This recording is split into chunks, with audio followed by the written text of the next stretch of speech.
Bienvenue à cette deuxième partie de l'enseignement sur les noms. Nous avons commencé par Genèse chapitre 12, verset 2, côté que nous, bon Dieu dit à Abraham, je rendrai ton nom grand. Que nous avons fait un enchaînement avec Luc chapitre 1, verset 31, côté que par le biais de son ange, ou bien d'un ange, Dieu parlait avec Marie pour dire, et voici, tu deviendras enceinte, et tu enfanteras un fils, et tu lui donneras le nom de Jésus. Jésus, qui est la personne la plus importante de l'histoire de l'humanité, dès sa naissance ou avant sa naissance, il y a eu une obligation. Dieu make sure que Simon ça relève obligatoirement Jésus. Ce qui fait que le nom n'est pas seulement une appellation. Ne pas considérer nom tant que seulement une appellation. Le problème, c'est parce que dans la génération moderne, beaucoup de choses ont perdu leur essence. Maintenant, non seulement était un nom, il y a un bagage que cité, mais auparavant, il n'en était pas ainsi.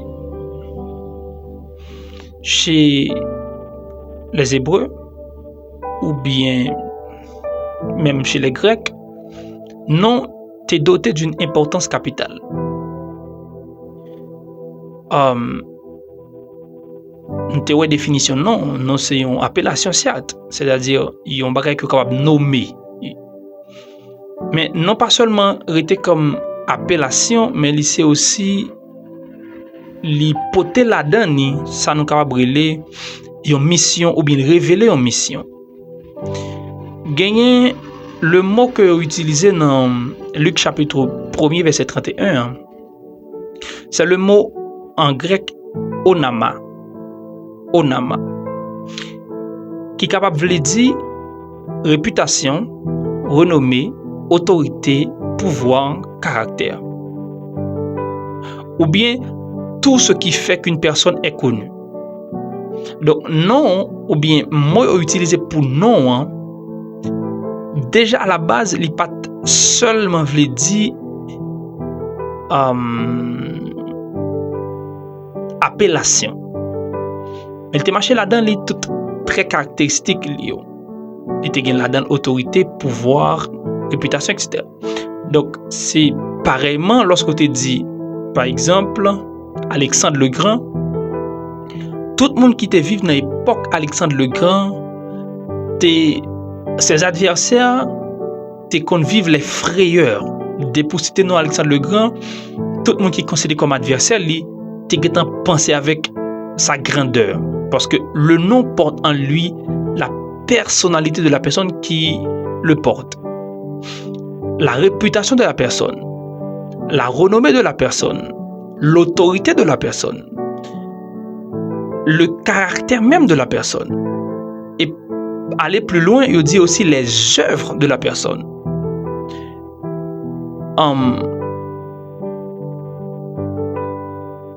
Maintenant,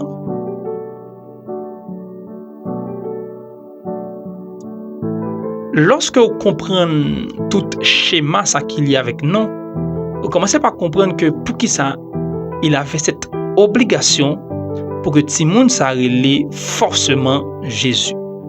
Jésus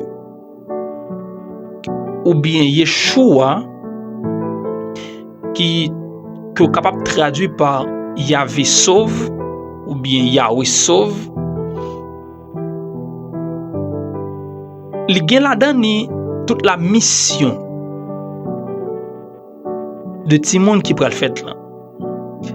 Maintenant, pour qui ça moi retourner dans cette histoire de Onama, moi aller dans tout ça, c'est parce que pour bien comprendre l'importance non gagnée, ou pas capable aller dans ou pas capable faire ça ou une exégèse, c'est-à-dire essayer de regarder comment les mots a te dit, comment interlocuteur, comment auditeur direct te qu'on interpréter. Ce qui ça te qu'on veut dire pour yo. Il dit Onama aussi, il veut dire lorsque me dit un mot, un nom, c'est tout ça qui monte dans la tête moun k'ap tande là. Que ce soit en termes de grandeur, en termes de réputation, en termes de caractère, ou bien en termes de frayeur, en termes de joie. Et c'est là que besoin de comprendre. Maintenant, il y a deux mots, il y a plus. Alors, il y a utilisé des mots, ça c'est yon en grec, c'est onama, et l'autre en hébreu qui c'est shem, qui c'est deux mots. Les Bibles a parlé de nom, généralement, c'est yo même yo utilisé. Maintenant, onama, qui traduit aussi par rang, exploit, puissance, etc. Nous joignent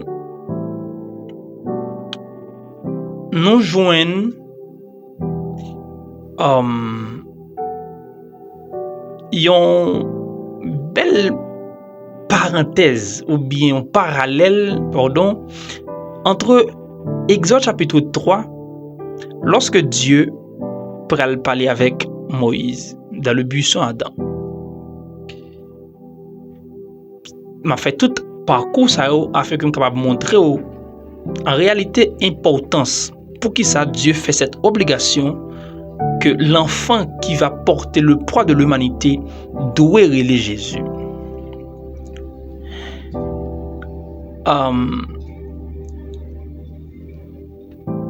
Alors, m'a fait un rappel. L'idée c'est pas d'expliquer en profondeur toutes les choses, mais de préférence à chacun de nous un coup de push ou bien une lunette qui permet que un peu de lumière afin que chacun puisse se plonger dans les Écritures différemment. Parce que il y en a qui gagne ça que parfois c'est pas lire yo parler Bible là, mais c'est yo parler là avec des lumières. Alors, idée d'enseignement, c'est bail à chacun de nous un peu de lumière qui va permettre que désormais l'on lit ou lit différemment. Exode chapitre 3, nous parlons d'une formulation. Que ça c'est dans verset 12 là, Dieu dit à Moïse, je serai avec toi. Et ceci sera pour toi le signe que c'est moi qui t'envoie. Et dans toute conversation Moïse avec Dieu, plus bas, Moïse dit à Dieu, mais les mouilles bon côté enfant Israël, yo. Qui est-ce m'a dit que vous aimez? Et Dieu dit, verset 14, Dieu dit à Moïse, je suis celui qui suis. Il dit Moïse comme ça, c'est comme ça on va répondre Timon Israël yo le mando qui est qui voyez. Si nous songeons définition que soit c'est onama ou bien shem qui est utilisé pour nom dans la Bible, on a commencé à comprendre que là Moïse demandait à Dieu, mais qui est-ce m'a dit que vous voyez? Dieu dit, mon nom dit que vous là, sa réputation lui précède, en réalité. Parce que le mot Shem se traduit aussi par réputation. Par contre, tu vas comprendre.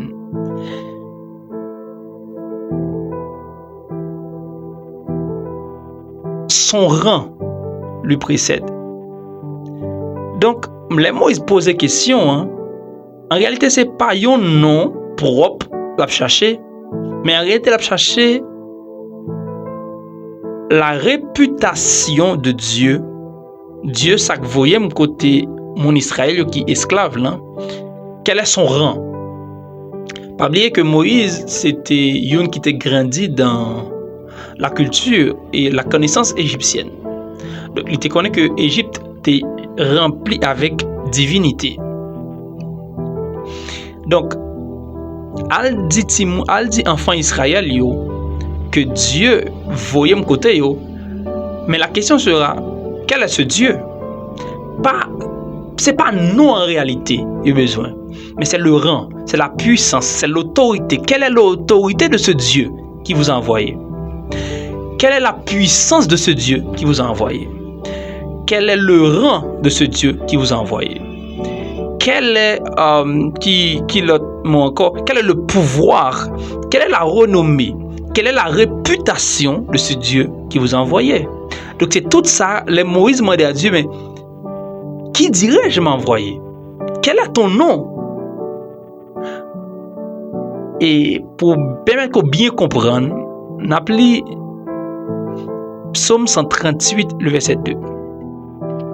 Psaume 138, le verset 2, pour capable comprendre, lorsque parler de nom, lorsque l'ange Gabriel fait cette recommandation à Marie de nommer, de prénommer cet enfant Jésus, en réalité, ce n'est pas uniquement un nom comme appellation, mais c'est toute une histoire, c'est toute une puissance, c'est toute une autorité qui est déléguée.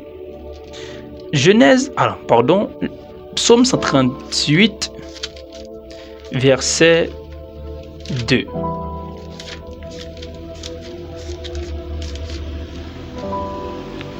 Alors, m'appelle verset 1 et 2 de préférence. Je te célèbre de tout mon cœur, je chante tes louanges en la présence de Dieu.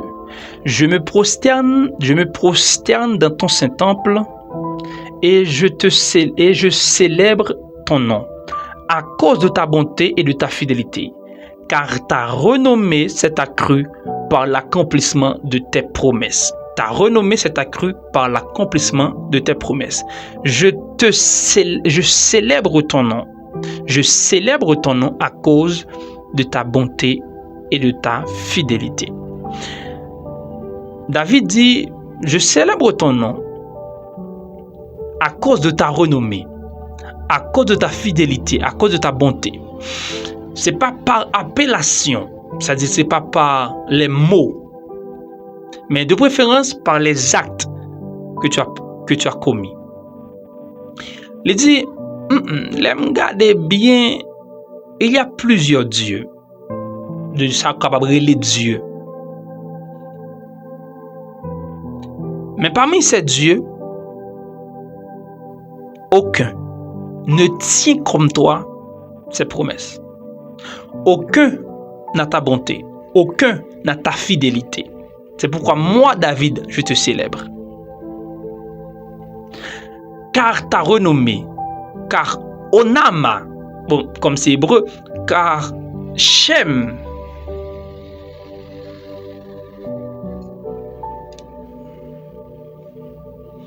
le mot souvent utilisé aussi, c'est Aya. Car ta renommée, ta réputation, ça qu'on est où en termes de fidélité, de génération en génération, nous toujours trouvé que il était fidèle. C'est pourquoi il est très important, son bagage qui est capital, qui est fondamental, pour que nous gardions nos noms propres. Pourquoi? Parce que nos noms nous précèdent. Nos noms sont des réputations. Nos noms sont des pouvoirs, sont des autorités. Nos noms sont nos caractères. Si l'on dit oui, tout le monde connaît ces noms, on dit ou a bouquet parler. Personne ne peut obéir. Ou a bouquet parler, personne ne peut déplacer. Pourquoi? Parce que yo connaît en réalité ta parole n'a rien de valeur. Aucune valeur.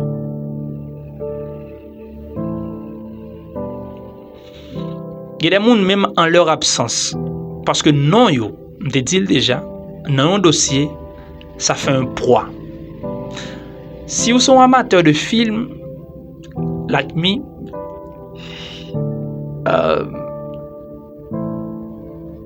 Baba Yaga, qui c'est un surnom que tu connais by John Wick, dans le film. On va prendre compte que les aussi dans Baba Yaga, tout le monde qui connaît réputation Baba Yaga, c'est-à-dire saleté qu'on fait, il y a un frayeur qui accaparé yo. Il y a un frayeur qui vient sur eux directement. Le pourquoi? C'est parce que la réputation de Baba Yaga, ça l'habitude fait déjà.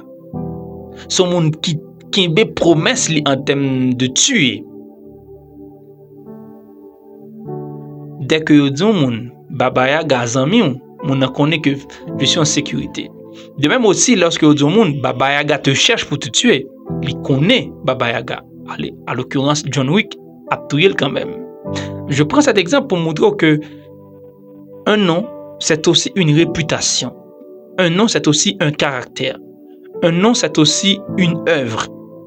Un nom, c'est aussi un pouvoir. Un nom, c'est aussi une renommée. Maintenant, je vous pose la question. Quelle est ta réputation? Les aussi tes noms, ça fait quel effet? Les aussi tes noms, ça a quel pouvoir? Réellement, concrètement, ça a quel pouvoir?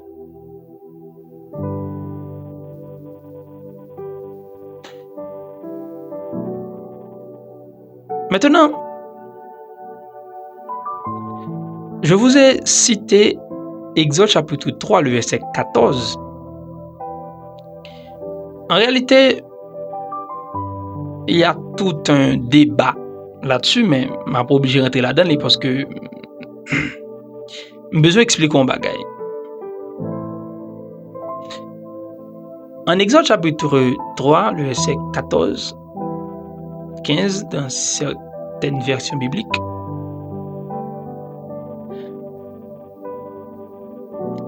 en réalité, le bon Dieu répond à Moïse, il dit, alors en hébreu, Ehe Asher Ehe. Ehe Asher Ehe. Moïse m'a dit, qui dirais-je? Quel est ton nom? Parce que on connaît, enfin, Israël pour demander quel est ton nom. Après, on connaît, on dit quel est ton nom là. C'est pas le nom comme appellation, comme ça est capable de nommer au monde, mais en réalité, c'est quelle est la puissance de ce Dieu qui m'envoie? Quelle est la réputation? C'est bon fichou. Grand frère, bon fichou pour me connaître qui est ce Dieu qui m'envoie. Quelle est la réputation de ce Dieu qui m'envoie? Et c'est là pour comprendre, lorsque Israël a sorti en Égypte, il a fini de traverser la mer, il dit la frayeur s'empara des nations. Parce que dit depuis le temps de nom Israël a venu, la frayeur s'en empara de ces gens. Pourquoi? Parce que la renommée d'Israël était marchée avant. C'est-à-dire le nom d'Israël portait en lui toute ça capable de faire, toute autorité qui est là-dedans, toute puissance qui est là-dedans. Maintenant, nous dit que Ehe Asher Ehe, c'est comme ça bon Dieu répond à Moïse. C'est lui que lui second que la plupart d'entre nous utilisaient, sa version biblique, surtout l'édition 1919.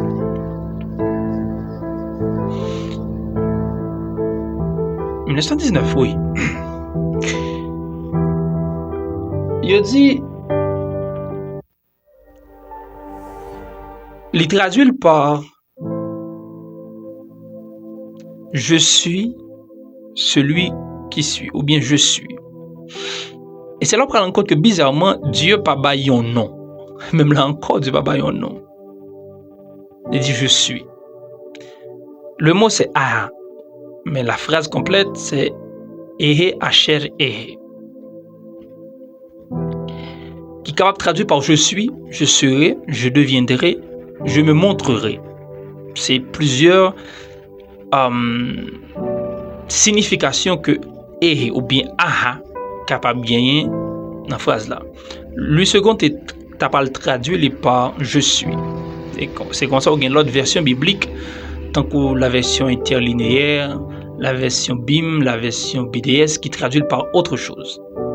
Et je vous recommande aussi chrétien, surtout en ce temps, ou pas qu'à utiliser uniquement la version de Louis II parce que il y a des choses ou pas prend essentiel. C'est en parenthèse. Je vous recommande d'autres versions bibliques. Maintenant, la formulation « je suis celui qui suis », c'est une version que nous plus connaissons. Mais, parce qu'on veut comprendre l'importance qu'on a parlé pour le nom qu'on a essayé de traiter ce sujet, pourquoi l'enfant qui devait naître devait obligatoirement porter le nom de Jésus, ou bien Yahvé sauve, c'est parce que dans le contexte de Exode chapitre 3, verset 14, là, le texte n'a pas seulement voulu dire « je suis celui qui suis ». D'autres théologiens traduisent par « je deviendrai celui que je choisirai de devenir ». Moi, mon interprétation, ça parce que les Pralbao ont plus large compréhension biblique. Désolé à les théologiens, parce que j'ai dit ça déjà, nous allons aborder ici des sujets, malheureusement, que nous ne sommes pas capables toujours d'aborder à l'église pour éviter certaines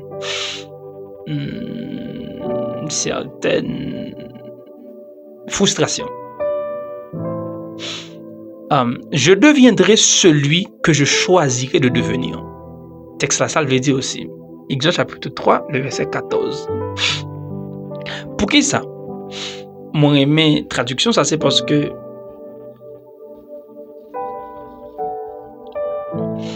dans la version la plus courante, je suis celui qui suis, il rappelait l'éternité de Dieu, le Dieu éternel. Je suis, c'est-à-dire qui n'a ni commencement ni fin, qui rappelle l'immuabilité de Dieu, l'éternité de Dieu. Dieu est éternel. Ça fait, c'est la version la plus connue. Je parle de traduction, bien entendu. Et ça fait plus traduire comme ça parce que ça rappelait le Dieu immuable, le Dieu qui ne change pas. Je suis, c'est-à-dire qui n'a ni commencement, ni présent, ni fin. Mais aussi, je deviendrai celui que je choisirai de devenir, ou bien je me montrerai comme celui que je choisirai de me montrer. Livre l'a aussi dit parce que les bras ont une compréhension beaucoup plus exacte. Lorsqu'on les deux ensemble. Je ne vais pas rejeter l'autre parce que je ne vais pas rejeter la première ou bien la plus connue parce qu'elle est très importante. Mais le météo ensemble, ils ont une plus large et une plus belle compréhension biblique. Je m'explique. Je prends tétragramme ça.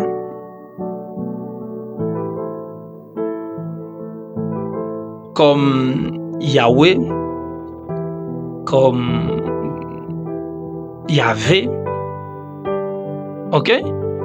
C'est à partir de là que tétragramme n'a venu Yahvé, Yahweh, etc. Maintenant,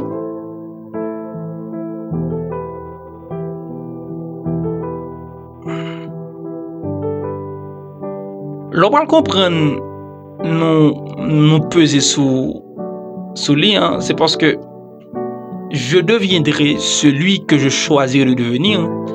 C'est parce que le même l'Éternel, s'il dit celui je suis, c'est l'Éternel, uniquement c'est la traduction exacte.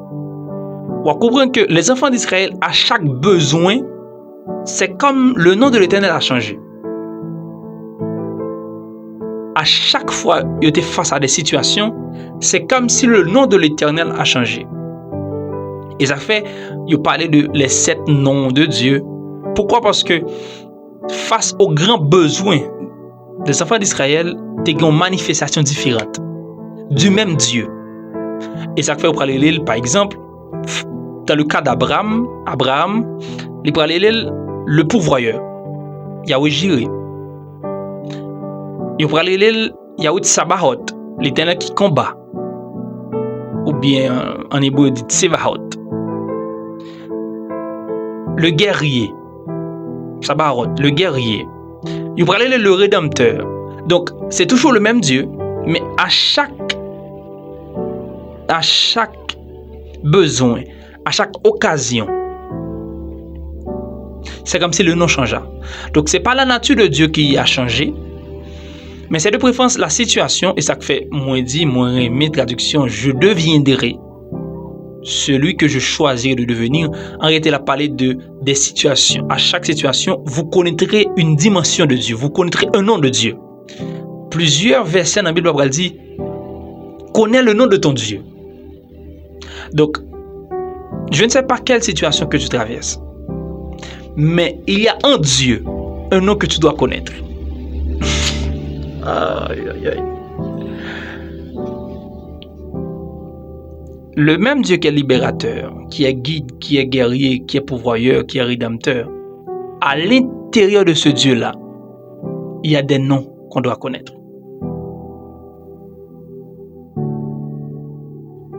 Par contre, ici, vous comprenez côté mais non, là.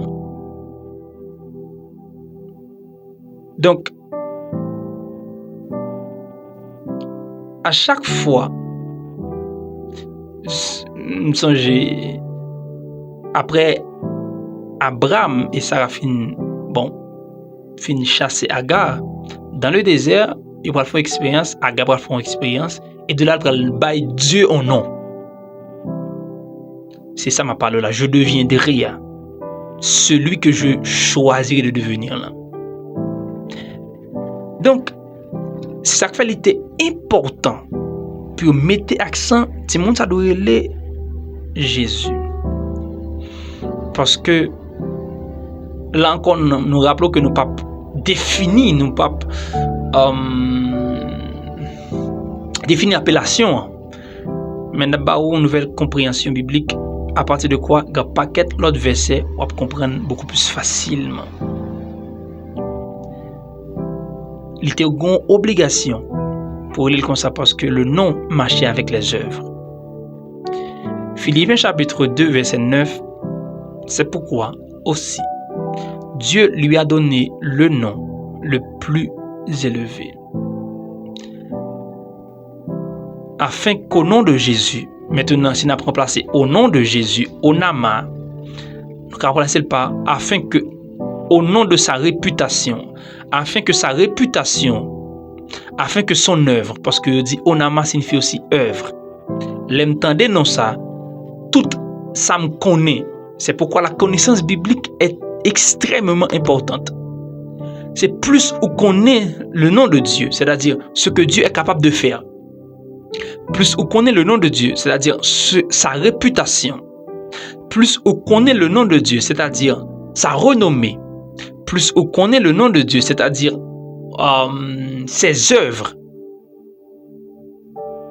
C'est ainsi. On peut comprendre que plus les genoux fléchira. En pile monde connaît Jésus, le nom de Jésus, sans connaître sa réputation d'homme fidèle, celui qui ne ment jamais. En pile monde connaît le nom de Jésus, sans connaître son œuvre rédemptrice, salvatrice. En pile monde connaît le nom de Jésus en termes d'appellation, mais pas connaît sa réputation. Il pas connaît son caractère. C'est pourquoi au nom de Jésus, ici, capable de remplacer par l'œuvre de la croix, par le caractère de Jésus. Donc, il est extrêmement important. Maintenant, parlons d'application. C'est long, maintenant parlons d'application pour nous capables de finir. Il est extrêmement important pour que l'on comprenne que non, veut dire réputation, veut dire caractère, veut dire ce qui me précède. C'est-à-dire, écoutez pourquoi aller, mais mon nom est arrivé là-bas. C'est-à-dire, c'est ma réputation. C'est mon trait qui est arrivé là-bas. Il est extrêmement important pour nous protéger nos noms. Pas quitter nos rentrer dans n'importe quoi. Il est extrêmement important pour combattre tous ceux qui combattent ton nom. l'un des plus grands combats souvent ignorés dans la vie des chrétiens ou dans la vie des hommes en général, c'est le combat du non. Beaucoup combattent nos noms. Mais nous sommes là, nous, tranquilles, je suis là, tranquille. Non, tu combats mon nom, je te combattrai aussi. Parce que ma réputation me précède. Combien de monde qui perdu des gros contrats, qui perdu des travails parce que leurs noms ont été salis. Ils ont sali leurs noms. Leurs noms ont été salis une fois et plus jamais. Personne ne veut travailler avec eux.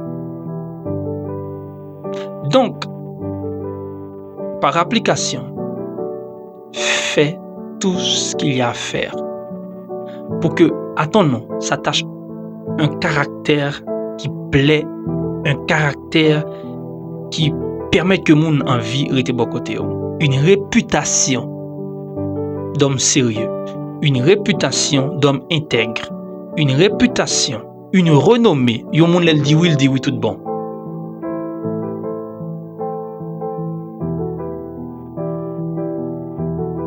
Donc,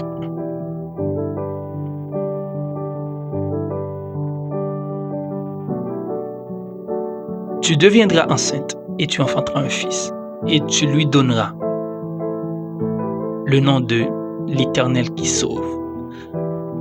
La réputation de l'Éternel qui sauve. Tu lui donneras la réputation de l'Éternel qui sauve. Tu lui donneras la renommée de l'Éternel qui restaure son peuple. C'est là que nous mettons fin avec deuxième sortie ou bien partie enseignement sur les noms. Prochaine rendez-vous, c'est bientôt. On a bien troisième sortie et qui a clore série enseignement sur les noms. Nous n'avons pas tout dit, bien évidemment. Il y a beaucoup à dire. Mais je vous rappelle que nous n'avons pas fait une étude pour parler de l'appellation de Jésus, les mystères qui s'attachent avec son appellation. Mais de préférence, nous parler pour nous capables de montrer que au nom de Jésus, le nom de Jésus est important, mais pas seulement par appellation, mais c'est parce que ça veut dire quelque chose de précieux. Ça parle de sa réputation. Alors, à la prochaine. Que Dieu vous bénisse, que Dieu vous garde. C'était avec vous, votre serviteur, frère, héritier. Que Dieu vous bénisse.